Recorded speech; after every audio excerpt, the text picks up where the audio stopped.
Madam Speaker, Dr. Shashi Tharoor went to a village in Tamil Nadu, not far from Kanchipuram.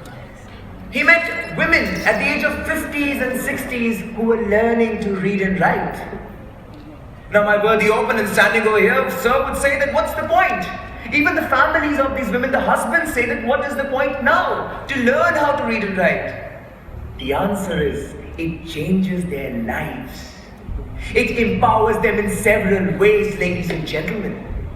When Shashi Tharoor asked this woman he met Chitramani, she quickly came and proudly wrote her name on a piece of paper in Tamil and showed it to him. To which, to his surprise, he asked that what is the importance of reading and writing for you? She says that now when I go to the big city of Kanchipuram, I look at a bus and I can tell that where it is going and coming from.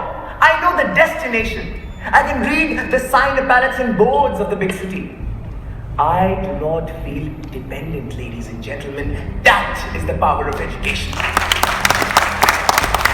Madam Speaker, they come over here with a lot of allegations. I'll take all these charges very systematically down very soon. But first, I must greet you all present over here in this venerable, rather magnificent institution with the prestigious debate, and also to mention that I strongly, vehemently oppose the motion because I am reminded of Barkhan Dutt, NDTV editor. I am reminded of Satya Nadella, CEO of Microsoft. I am reminded of Dr. Zakir Hussain, third President of India. And I am reminded of Indra Nooyi and Sundar Pichai and all these people who are and will be forever the living example of education being an opportunity at large, ladies and gentlemen, an opportunity at large. They come over here and talk millions and gazillions allegations. I am not going to get aggressive, but I'll get to a substantial point over here. Consider Govind Jaiswal, ladies and gentlemen.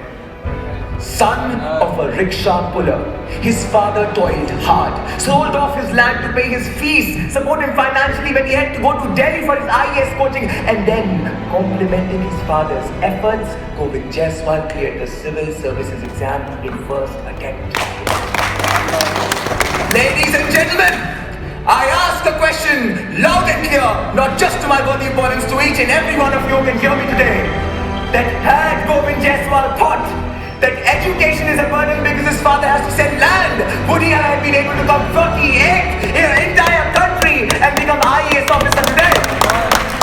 I ask a question to opposition and the House at large today, if Deepa Karmakar would have thought that gymnastics is a burden, would she have been able to pull off death walk with precision?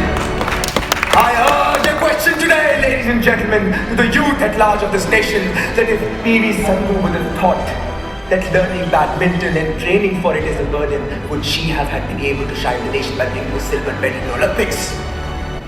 Ladies and gentlemen, education is something, madam, which could have cured the problem of not having hearing. I'd like to tell you about an incident that we all are ashamed about. Muhammad Akhlaq, a person beaten black and blue, dead, murdered, killed. Why? Because people did not have acceptance. That is when education comes into play. It can give birth to acceptance, tolerance, forbearance, endurance, lack of liberty. It can give you liberty, lack of prejudice, bias, and peace, and development and harmony. It can also give you a chance when you see a Muslim student speaking Sanskrit shlok and a Hindu student trying to learn Urdu so as to preach Holy Quran. Ladies and gentlemen, this education will be the reason and is the reason when we forget the differences of a caste, creed, color, condition, cuisine, custom, and costume.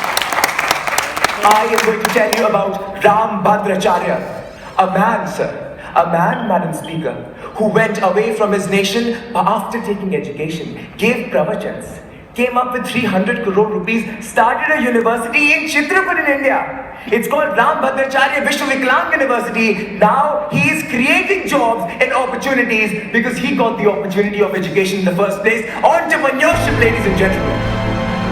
But I must tell you, as the time is winding and the clock is ticking, there is clearly a problem today, and the problem is with the youth itself.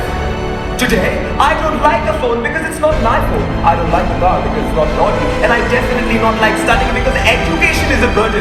This blame game blatantly we have started is because we have forgotten that when in 1947 the freedom fighters bled to give us right to education, ladies and gentlemen.